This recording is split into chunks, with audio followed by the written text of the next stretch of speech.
Howdy folks, LP Guru here signing in for Let's Play Final Fantasy 1 Episode 23. As always, we're going to be picking up right where the previous episode ended. And now that the Rosetta Stone has been safely acquired, we're going to head back to the Sunken Shrine and head straight for the lowest level in attempts to take on Kraken and restore light to the water crystal.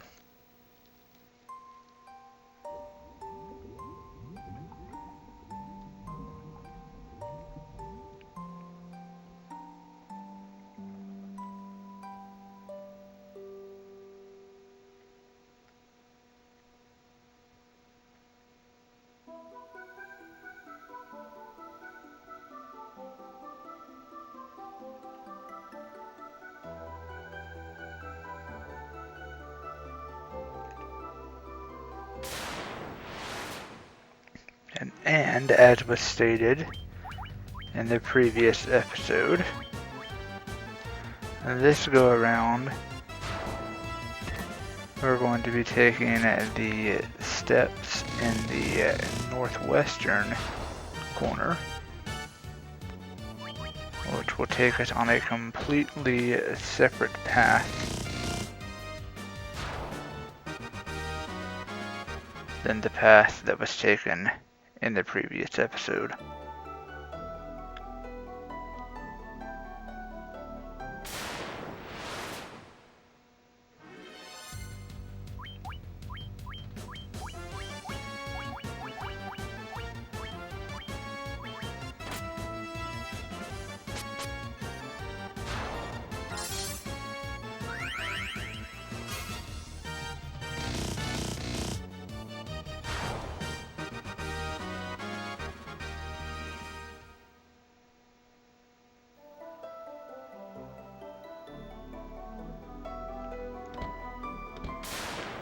Nothing of interest there, just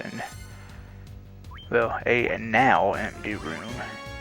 It at one point did have treasure in it, but it's already been claimed.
Here we go.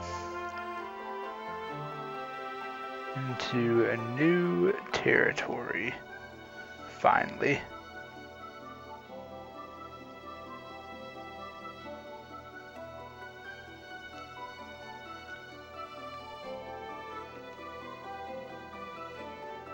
There's a number of ways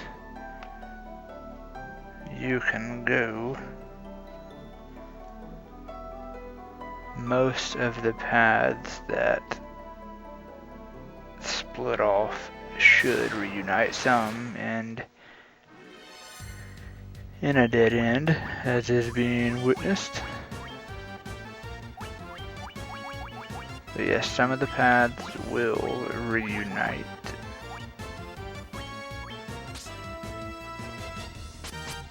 Others end in dead ends, and the other type of path will simply lead to the average room that should have some type of item or equipment. And yeah, I had completely forgotten in the previous episode to use Bolt 3. I don't know why. I kept going back to Bolt 2 and would never scroll all the way down to Bolt 3. I noticed that in, when I was reviewing that episode, and I was like, man, I don't know why I kept forgetting about Bolt 3, but I did for some reason. So I'm going to try to make it a point to scroll on down just a little further.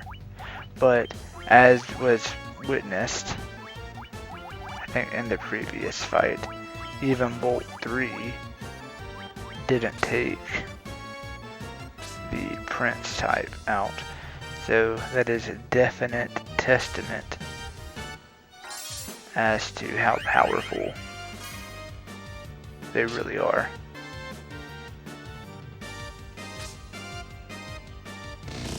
Now watch, as soon as I say that, as soon as I point that out, well, it doesn't matter, they're going to be dead, so never mind.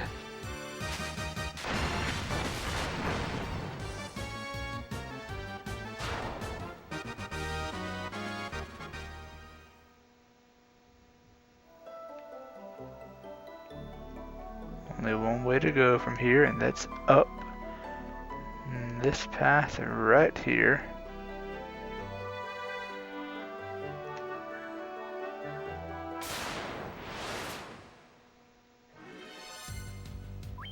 I really don't. I think we're actually at the staircase we need to go to now, so there's really nothing of particular interest on this floor. This is just yet another of the connecting floors that connect one floor to another, but they do give the great opportunity to acquire experience if you find yourself a bit lacking in the level department.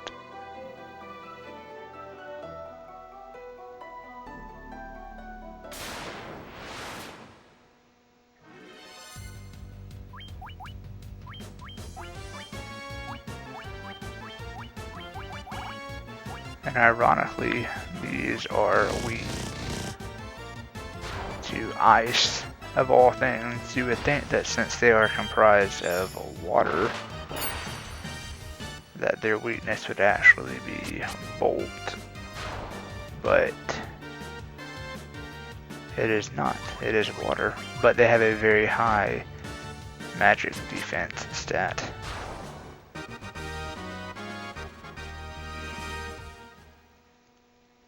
Otherwise, Ice 3 would have easily wiped them all out in a single casting. Nothing of interest there. We'll be backtracking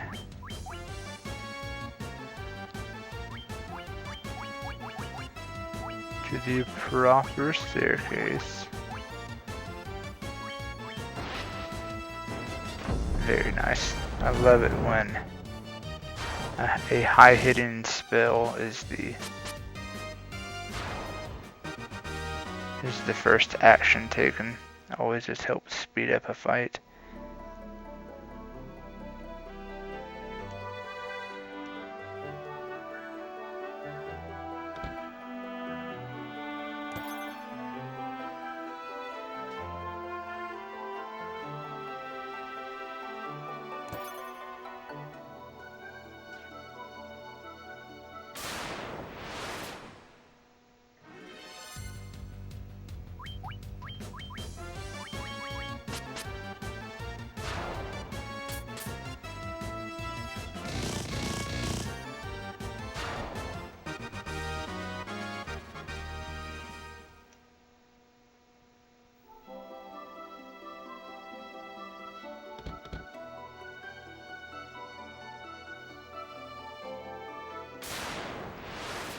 Some of these floors are very, very short.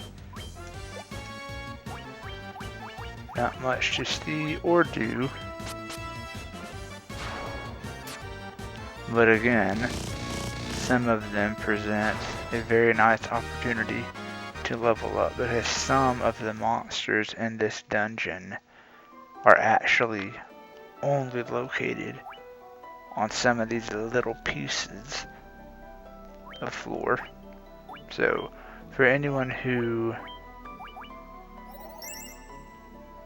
may be a completionist, and if that's something that, you know, definitely interests you and you try to pursue with any given video game, then with this particular game, just keep that in mind. If you have never fully completed the monster list in this game, the next time you play through it, make sure to check out certain floors and certain dungeons. You will be very surprised. Now, having said that though, that doesn't mean that it's going to be the very first encounter that you get into. Sometimes the more elusive the monster is, the more they like to hide, the more difficult they tend to make it in regards to encountering them. But be patient. I speak, you know, from my own experience as well. Be patient, they will appear in due time.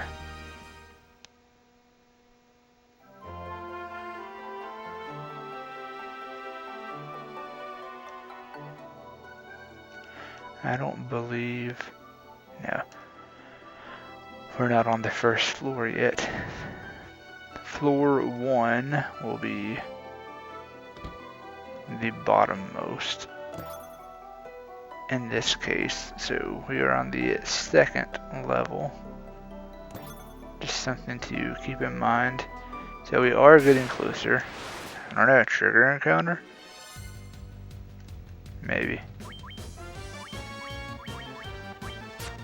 It's hard to tell.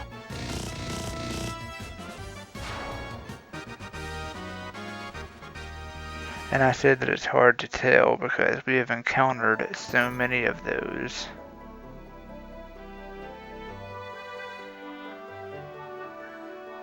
That they don't seem to be an out of the ordinary type monster at this point. But I think it's called the giant gloves. And it should be around here somewhere. It should be right here. Okay, so gloves with the saber effect. So this is, I do remember this now, this is a rather important item in regards to in battle special effects. So that must have been a trigger encounter. I'm just surprised that a more unique monster wasn't chosen to guard it. But that's neither here nor there. The point of the giant's gloves, what makes them, or not them, but it so important, is if you remember, Saber was a spell that we saw in a previous town, Gaia, I think. But the spell itself only allows the black wizard to cast the spell on himself, and on himself only. But what makes the giant's gloves so effective is that it affects the entire party. Well, not in a single casting. Let me let me clarify that really quick. It doesn't affect the entire party, but so long as you don't equip it on a character, then, as is the case with every other in-battle specific special effect type weapon or gear, Saber can be applied to anybody. So just let me clarify that really quick, because there's a huge difference.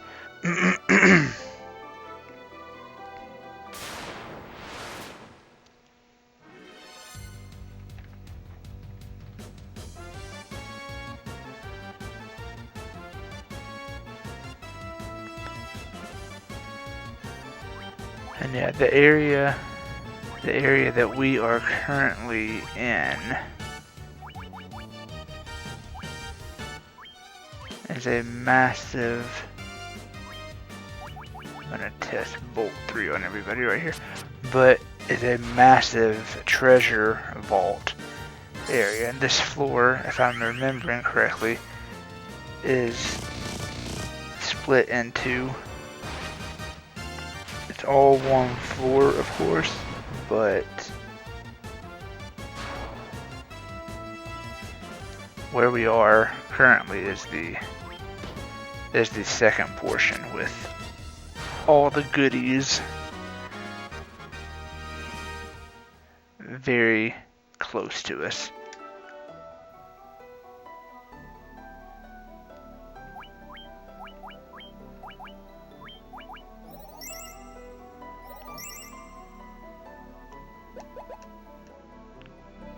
But of course, now it's time to do just a very basic and routine amount of backtracking just to make sure that I have not overlooked any of the rooms. I don't think I have, but I want to be safe. Would much rather be safe than sorry, and yeah, we've covered everything so far. So we are on the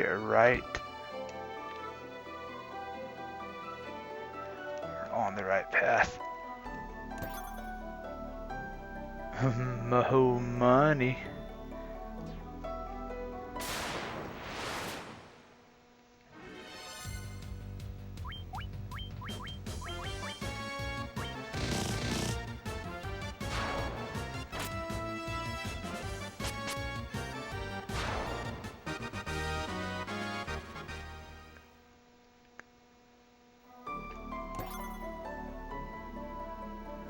Even more money. I'm not sure if this is... I'm honestly not sure if this is considered a trigger encounter or not.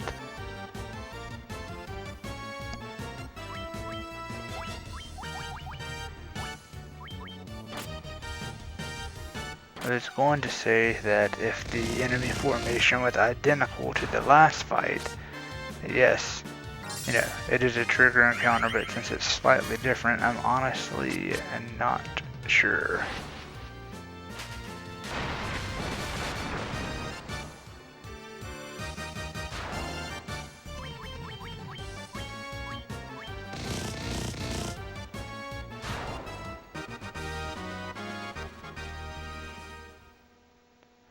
Right over 1400 experience, so that's definitely a wrong character. Okay, come on, cursor, behave, please.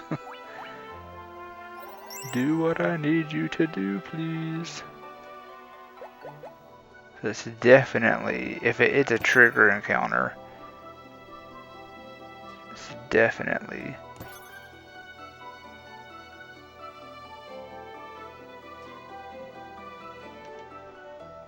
a nice amount of experience is being gained. And as was just witnessed, we picked up a second ribbon.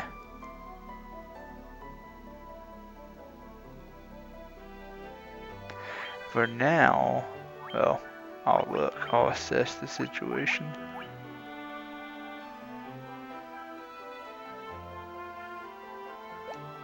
No, not worth it. Not worth it. Not worth the drop and stats. The overall protection is great from, you know, special attacks, but in the long run, it's really not worth it.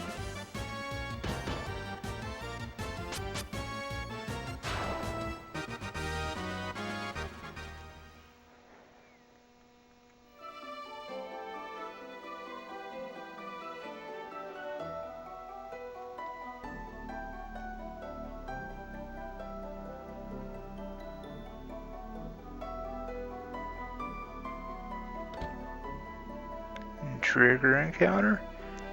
Let's see. Yep, trigger encounter.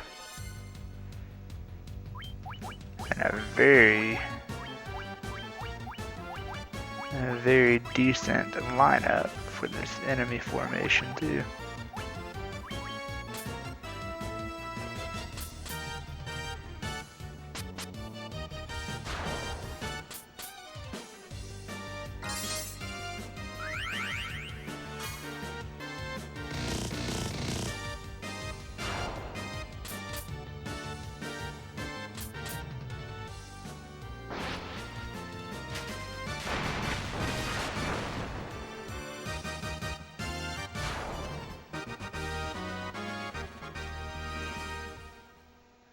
That's what I'd like to see. A spell dishing out that kind of damage. Alright, and another light axe and this treasure chest. So now we have a pretty good arsenal of in-battle special effect type gear. We have a lot to choose from in that regard now.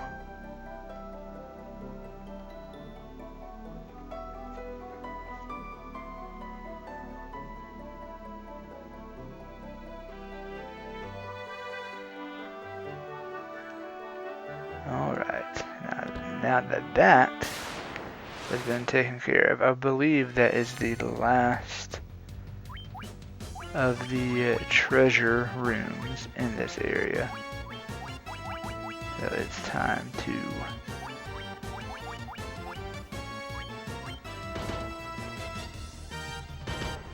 to make our way to the first floor and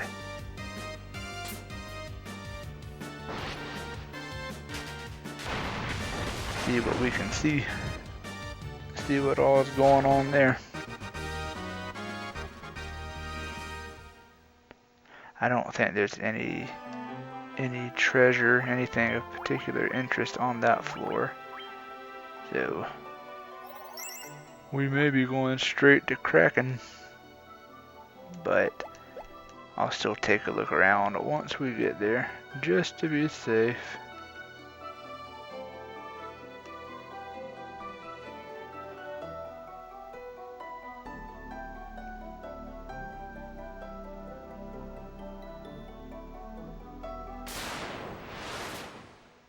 It's definitely times like these that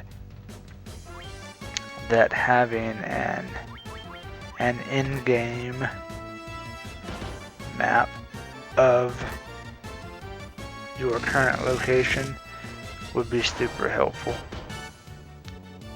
Not, you know, not to give away where items and everything are, but just so you have a better lay of the land. You have, you know, you can gather your bearings easier. You know, okay, in this part of the floor there's a room, or, you know, more than one room, or there's no rooms over here, so I'm not even going to, you know, waste my time, you know, checking out certain, you know, parts of a floor. Not just, you know, waste my time, but if you don't if you don't need the extra experience, if you are, at a safe level where you feel, hang on, let me check this room out. It's split in such a way. Alright, that one's empty. But it's split in such a way that I had to make a choice, and I didn't know which way to go. But if you're at a level where you feel that you are ready to take on the next boss of the game to continue the story, then you can do just that. Simple observation on my part. Not saying that anyone is wrong, including those who make, a video game, but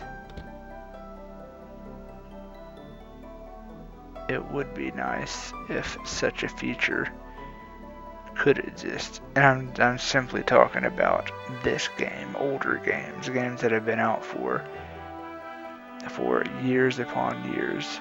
Okay, so let's say we've doubled back to the starting point.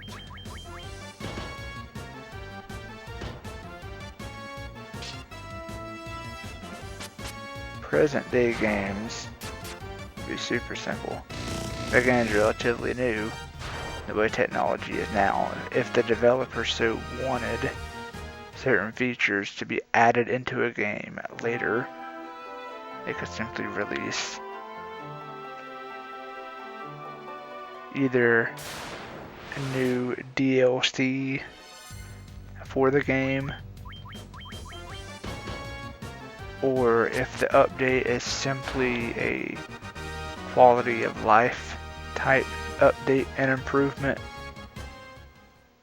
simply release a new patch of the game and just update the game that way with the new feature.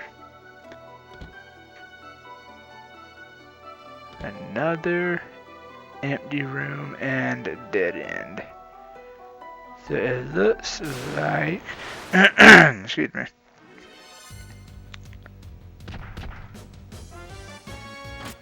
This is definitely a new type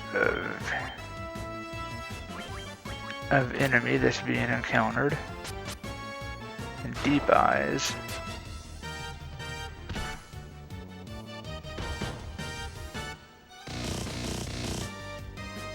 Just got knocked out. Just got his lights punched out.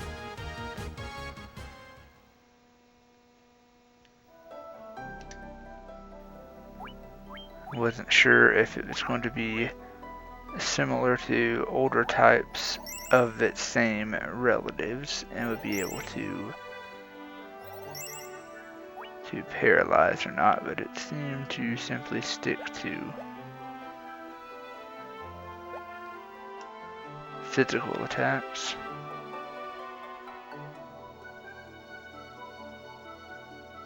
Alright, here we go. It's the path I need. The path that I missed.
The path that should lead straight to the water crystal chamber.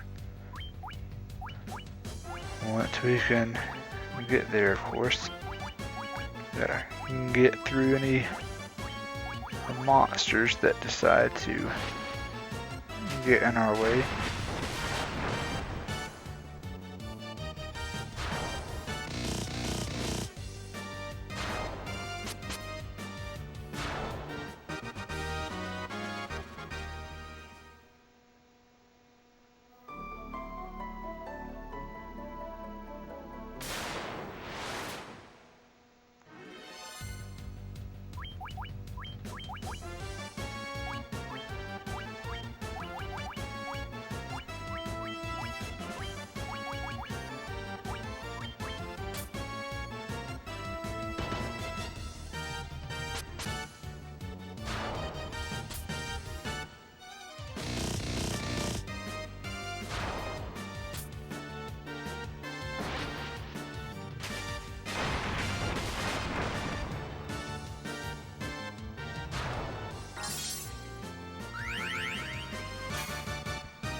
Alright, so it looks like to the left and right are both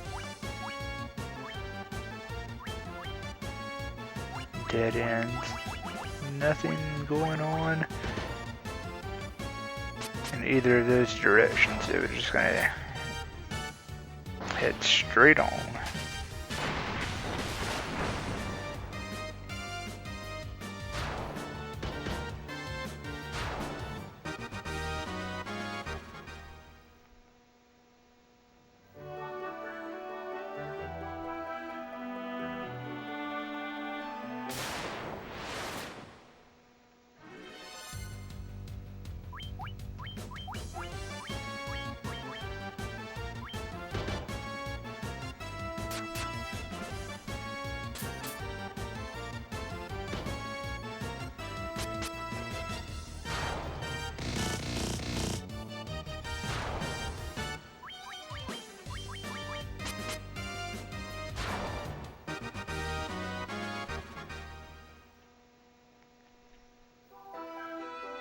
And as I'm sure is being noticed,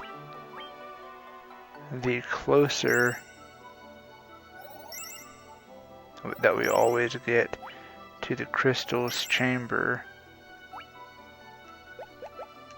the more indirect the path tends to become.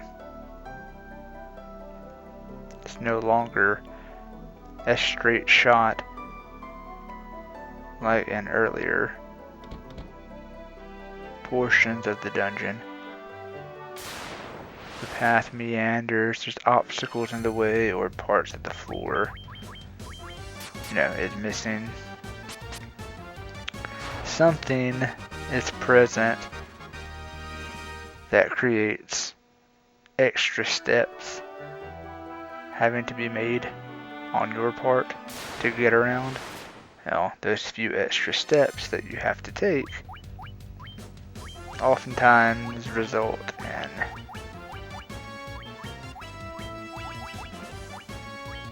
in a fight.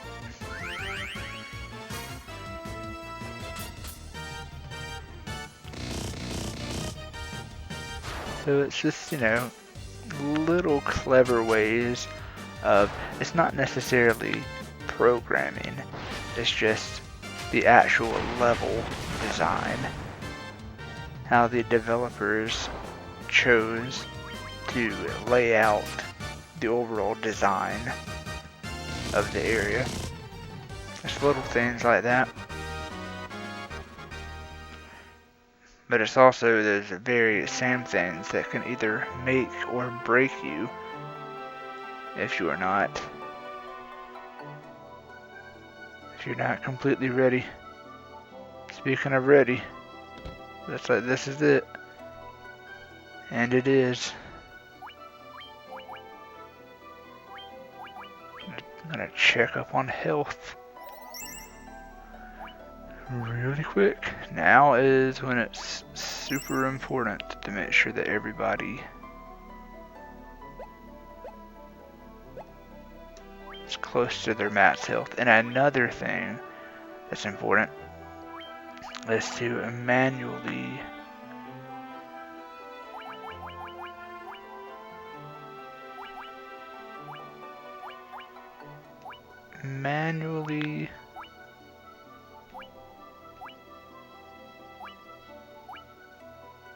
move the important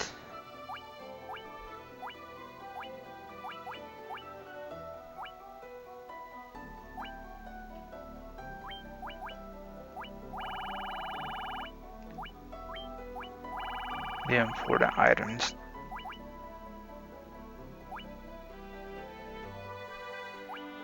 into the top.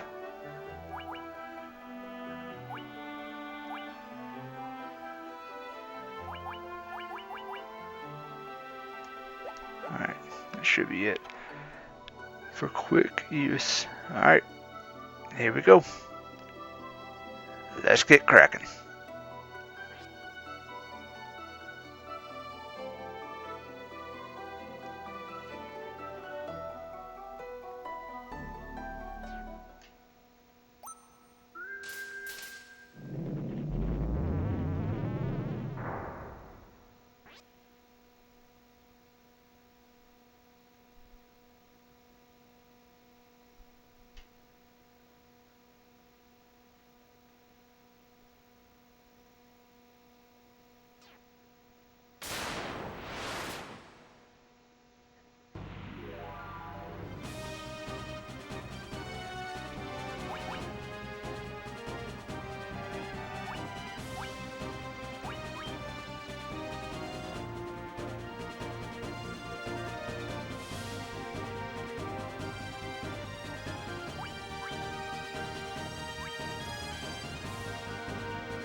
And just like that, one hit from the master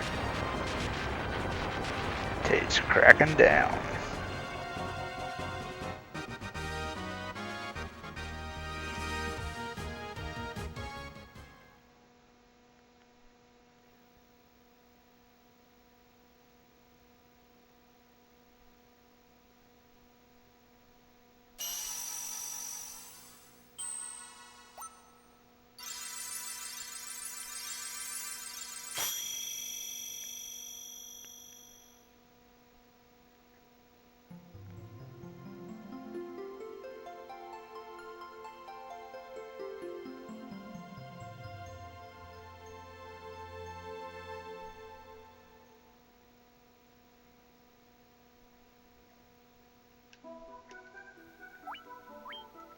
But one thing to also keep in mind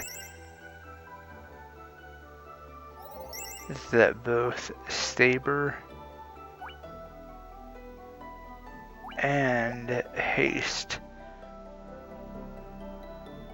were in effect on the Master, which resulted in him doing a lot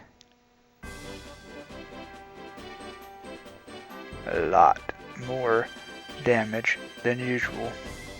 Without those two in place, probably would have been somewhere in the 1,000 range. but Kraken has a very, very high both physical and magical defense stat. I know it's hard to imagine that since he was literally taken out with one attack, but I wanted to be safe. I wanted to be safe and put all that in place. Because out of everybody, I knew that our master would be the one to dish out the most damage. Of course, I had no idea that it would do that much damage. that's kind of comical, but it is what it is.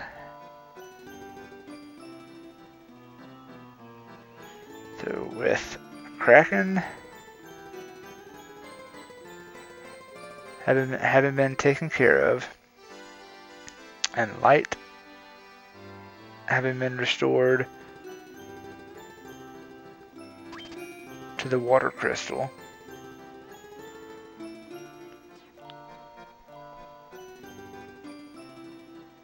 I'm going to take a temporary break. Not long, very temporary, but as is being witnessed, we're resting up and saving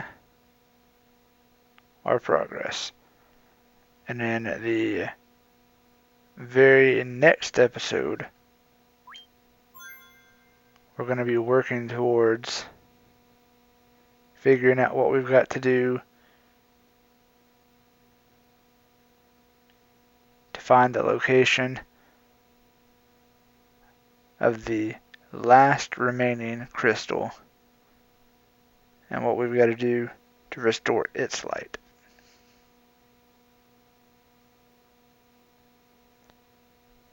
As always, thank you all so much for tuning in, and I'll catch you on the next episode. LP Guru, signing out.